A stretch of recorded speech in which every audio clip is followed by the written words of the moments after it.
Miss Claire, wake up. You need to get down. Ha? Where are we? Tanong naman ni Camila habang nililinga ang paligid. Airport. We need to ride a plane to reach Honolulu. Shit. Hindi niya akalaing mapapalayo siya sa anak. Bahala na. Kung hindi siya makabalik agad, sana man lang hanapin siya ni Miguel o kaya naman ni Rodel. Nang makababa siya sa kotse, iginiya siya ng lalaki patungo sa isang private plane. Walang ibang tao sa loob maliban sa 2 piloto at 2 stewardess. Tinanong pa siya ng isa kung ano ang gusto niyang inumin o kainin, ngunit tumanggi siya. Paano ba siya makakainom o makakakain kung lagpas tao ang pag-alala niya para sa sarili at kay Marcos na naiwan niya? Alam ni Camila na hindi naman sila magtatagal, kaya hindi na siya natulog pa. Nang maglanding naman ang eroplano, tinanggal ng isa ng mga stewardess ang kanyang posas, saka siya nito inalalayan para makalabas. Nagpasalamat naman si Camila sa ginawa nito. Akala ni Camila ay dadaan pa sila sa immigration counter, ngunit VIP lane pala ang pinilahan nila ng lalaki. Agad silang pinadaan nang may iabot ang lalaki sa counter. Hindi sila nagtagal dito. Baka sinuhulan nito ang babae o kaya naman kilala nito. Pagdating nila sa arrival area, may sumalubong sa kanila na 2 lalaki. Nakasuot ang mga ito ng business suit at shades. Dinala sila ng mga lalaki sa isang van. Nang makapasok na sila sa loob, napansin ni Camila na may 2 pang lalaki roon.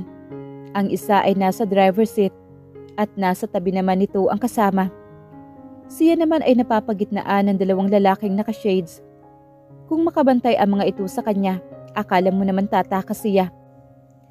Paano pa siya makakatakas kung malayo siya sa isla ng Hawaii, kung saan siya nanggaling? Isa pa, wala siyang pera, kahit isang dolyar. Hindi siya makakapag-survive sa lugar na ito dahil wala siyang kakilala. Malayo siguro ang pupuntahan nila dahil hindi pa rin humihinto ang sasakyan. Kahit may kalahating oras na sila nagbabiyahe. Nakaramdam naman siya ng antok. Nagugutom na rin siya. Katanghali ang tapat na pero nasa biyahe pa rin sila. Halos 1 oras pa siguro ang lumipas bago tuluyang huminto ang sasakyan. Nagsibabaan naman ang mga kasama niya. Tinulungan naman siya ng lalaking kumuha sa kanya para makababa ng sasakyan. Pagtingin niya sa bahay ay nalula siya. Ang laki at ang taas ng bahay. Kung may patusok lang, siguro ang bubong nito, iisipin niyang kastilyo ang pupuntahan niyang bahay. Mas matataas pa iyon sa mansyon ng mga Del Fierro sa Pilipinas. Napansin niyang may 4 na uniformadong maid sa harapan ng bahay. Natuwa siya na mapansin ng mga Filipino ang mga ito. Good afternoon, ma'am. Sabay-sabay nabati ng mga ito na makalapit siya sa mga ito. Ngumiti naman siya sa kanila. Magandang tanghali sa inyo. Nagkatingin na naman ang 4. Filipino rin po kayo, Ma'am Claire? Tanong ng pinakamatanda sa kanila. Sa tantiyan niya ay kasing edad ito ng tita Ines niya. Oo. Balak sana niyang sabihin na hindi siya si Claire. Ngunit natakot siyang napasulyap sa mga lalaking kasabay niyang lumabas ng sasakyan.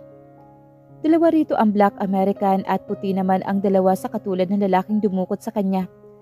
Ngunit pare-pareho ang malalaki ang katawan ng mga ito na para bang mga bodybuilder.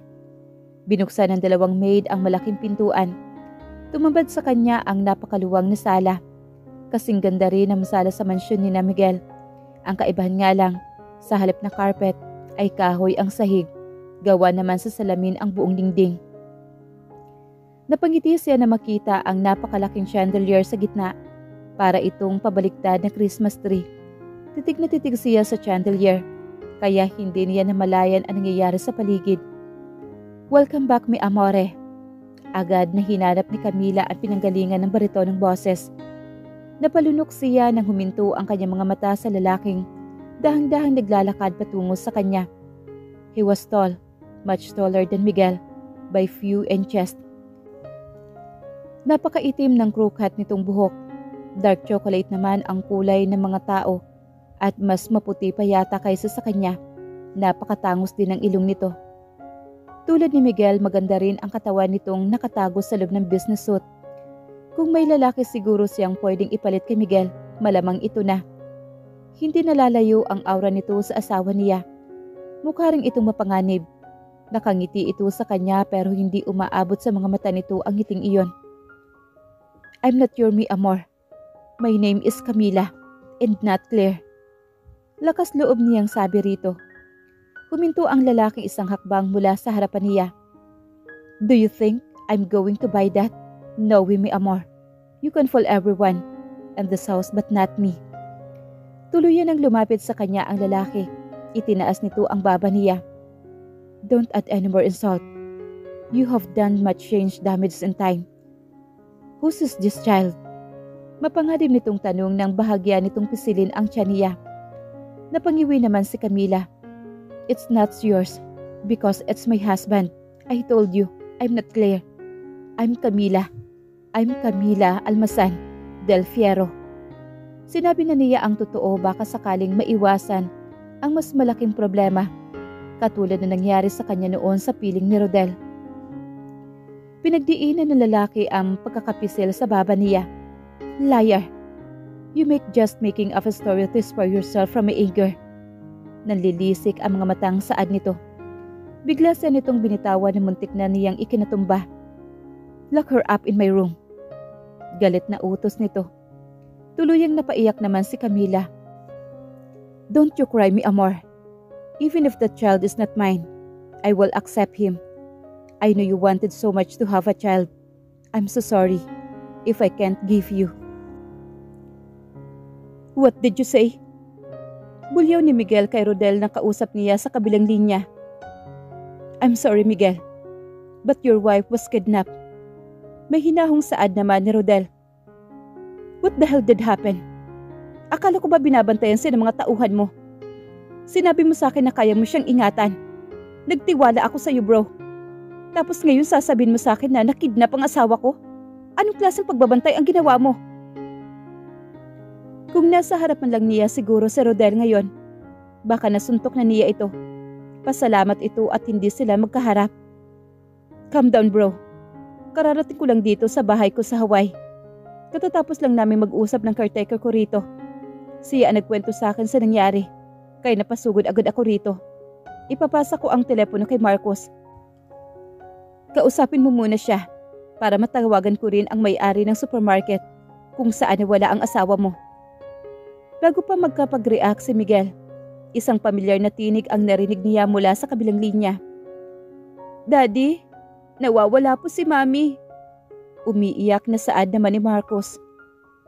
Halos madurog naman ang puso ni Miguel nang marinig ang boses ng anak. Pati siya ay naiiyak na rin. Baby, tahan na. Hahanapin namin ng Tito Rodel mo ang iyong mami. Bukas na bukas din pupunta ako riyan. Hintayin mo lang ako, anak. Umiiyak naman ang anak niya habang nagkukwento ito. Wala namang magawa si Miguel kung hindi makinig na lang. Nanghihinayang siya dahil hindi video call ang ginagamit ni Rodel para tawagan siya. Halos kalahating oras din sila nag-usap bago niya narinig sa background ang boses naman ni Rodel. Baby, ibigay mo muna iyong telepono kay Tito Rodel. Kakausapin ko lang siya. Tawagan kita ulit mamaya, ha? O kaya ikaw na lang ang tumawag sa akin. Gamitin mo iyong tablet ng mami mo. Ipabukas mo kay Lola Minerva. Agad namang pumayag ang anak niya. Miguel, uwi ka naman ni Rodel nang bumalik ito sa linya. Ano nakuha mong impormasyon? Mahahanap ba natin si Camila? Pumayag na yung may-ari ng supermarket na ibigay sa akin ang footage na nakuha ng CCTV nila. Ipapadala niya ito sa akin mamaya. Kapag nasa akin na ang footage, ipahahanap ko ang kumuha sa asawa mo. Sana makarating ka dito sa lalong madaling panahon. Napabuntong hininga naman si Miguel. Kakausapin ko ang may-ari ng Phoenix Airline. Baka sakaling mabigyan niya ako ng special flight papunta ng Hawaii ngayong gabi o kaya bukas ng umaga. Pero huwag mo na sana akong hintayin na makarating dyan bago ka kumilos. Sure, I will do my best. Pakiingatan din ang anak ko. Baka siya naman ang sumunod na mawala. Kakausapin ko sina mama at sasabihin kong sumunod sila sa akin para maiuwi nila ang anak ko bago pa may mangyaring hindi maganda. Nang matapos ang pagkikipag-usap ni Miguel kay Rodel, agad niyang tinawagan si Phoenix. Bro, bakit ka napatawag? Is there anything I can do for you, bro? I need your help. My wife is missing. Na naman? Yes, she's missing again. Kasalanan ito ng lintik na mafia na yon. Mafia? Who? Yung pinsan ni Tornado. Si Rodel Calienta. How can I help you? Nasa Hawaii ang mag-ina ko. Doon nakidnap ang asawa ko. Kailangan kong makarating doon ngayon. Okay, I checked the available flights. Give me 15 minutes to find a seat for you. Kahit paano nakahinga naman na maluwag si Miguel. Thank you. No problem, bro. Nang maibaba ni Miguel ang kanyang cellphone, nagligpit na siya ng gamit. Kailangan niyang umuwi. Total alas 5 na rin naman ng hapon. Maghahanda na siya ng gamit niya. Baka sakaling may flight siya mamaya kapag tumawag si Phoenix. Malapit na siya sa kanyang bahay na biglang tumunog ang cellphone niya. Pangalan ni Phoenix ang nasa caller ID. Bro, may nakuha na akong flight para sa'yo. Marami kaming available flights ngayong gabi. Ang pinakamaaga naming flight ay alas 2 na madaling araw. Okay lang ba yun sa'yo? Medyo disappointed naman si Miguel. Pero mas mabuti na iyon kaysa sa matagalan pa siyang makahanap ng flight. Yeah, sure. Maraming salamat. You're welcome. I'll send you the flight details in your email. Kinagabihan, alas 10 pa lang ay lumabas na ng bahay si Miguel. Kahit malalim na ang gabi, may mga dadadaanan pa rin silang traffic sa lugar kaya inabot sila ng 1 oras sa biyahe. Eksaktong alas 11 na makarating sila. Pagkatapos ng ilang oras na paghihintay ay umalis na ang eroplano. Si Rodel ang sumalubong sa kanya sa Honolulu International Airport. Kumusta ang paghahanap ninyo kay Camila? May lead na ba? Nagbuga naman ng hangin si Rodel. Magpahinga ka muna. Bukas pupuntahan natin yung bahay kung saan nakita ng tao ko ang asawa mo. May nakakita sa kanya? Yes. Sinundan ng isa sa mga tao ko ang asawa mo. Nang makita niyang isinakay sa eroplano si Camila, tinawagan niya ang ibang tauhan ko dito na nandito sa Honolulu. Inabangan nila ang asawa mo sa airport, kaya nalaman nila kung saan siya dinala nang dumukot sa kanya. Nabuhayan naman ng pag-asa si Miguel. Kung ganon, bakit hindi na lang natin puntahan ngayon? Bakit kailangan ipagpabukas pa? Marahan na napailing naman sa Rodel. Hindi pwede yang gusto mo. Bukas na lang dahil nakaplano na ang lahat. Huwag ka mag-alala. May inilagay akong tao na nasa loob mismo ng pamamahay ni Alessandro Alcarmo. Hindi niya hahayaang may masamang mangyari sa asawa mo. Sino si Alessandro? Bakit niya pinadukot ang asawa ko? Well, according to my research, kamukha daw ni Camila ang nawawalang asawa ng mafia boss na yon. Halos malaglag naman ang panga ni Miguel sa kanyang narinig. Mafia boss baka mo? Kapareho mo? Tumango lang naman si Rodel. Nagpapalatak naman si Miguel. Bakit naman pinagkamalan ang asawa ko? Gaano ba karami ang kamukha niya? Saka paano mangyayaring kamukha ni Camila ang asawa ng lintik na mafia na yan? Hindi ko rin alam, bro. Pinagkamalan ko rin naman dati sa Camila, hindi ba? Kamukha niya kasi talaga si Claire. Nasapo naman ni Miguel ang kanyang ulo. Hindi ba pwede ngayon na rin puntahan ang asawa ko? Baka kung anong gawin ng lalaking iyon kay Camila, buntis pa naman ang asawa ko. Dapat nga tayo magpasalamat na buntis si Camila. Ibig sabihin, hindi siya basta magagalawin ni Alcarmo dahil may laman ang tiyan niya. Baka iniisip ng lalaking iyon na anak niya ang ipinagbubuntis ng asawa mo. Nagpagting naman ang tainga ni Miguel sa narinig. Pinaningkitan niya ng mga mata si Rodel. Anong sinasabi mo? Hey, nanghula lang ako. Wala akong masamang ibig sabihin. Magtiwala na lang tayo na walang masamang mangyayari kay Camila. Hindi naman mahinang babae ang asawa mo, I'm sure. Hindi siya papayag na basta na lang masasaktan ng kung sino. Kahit papaano ay napanatag naman ang kalooban ni Miguel sa sinabing iyon ni Rodel. Pero ayaw pa rin niyang magpakampante. Kaya para maiwala ang kanyang pag-alala, tinawagan na lang niya si Marcos. Nakipag-video call siya rito hanggang makatulog ang anak niya. Nang makahiga na rin siya sa kama, pinilit niyang makatulog. Kailangan maging maayos siya sa paghaharap nila ng mafia boss na nagpakidnap sa asawa niya. Maagang nagising si Miguel kinabukasan. 9:00 pa ng umaga nang alis nila ni Rodel. Pero 7:00 pa lang ay nakabihis na siya at kumakain na ng almusal. Halos hindi na niya malunok ang kanyang kinakain dahil sa matinding pag-alala sa kanyang asawa. 8:30 nang dumating si Rodel kasama ang ilang tauhan nito. Umalis sila agad, bandang 9:30 nang makarating sila sa bahay ni Alcarmo. Napataas naman ang kilay ni Miguel na makapasok ang sasakyan nila sa compound ng pamamahay ng lalaking kumuha sa asawa niya. Pumayag si Alcarmo na puntahan natin siya dito dahil ginamit ko ang aking impluwensya.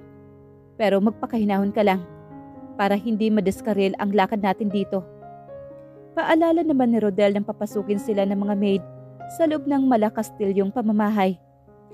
Tumango na lang si Miguel, bagaman hindi siya sigurado kung kaya niyang magpakahinahon kapag makikita niya ang asawa na may galos o anumang sugat sa katawan nito.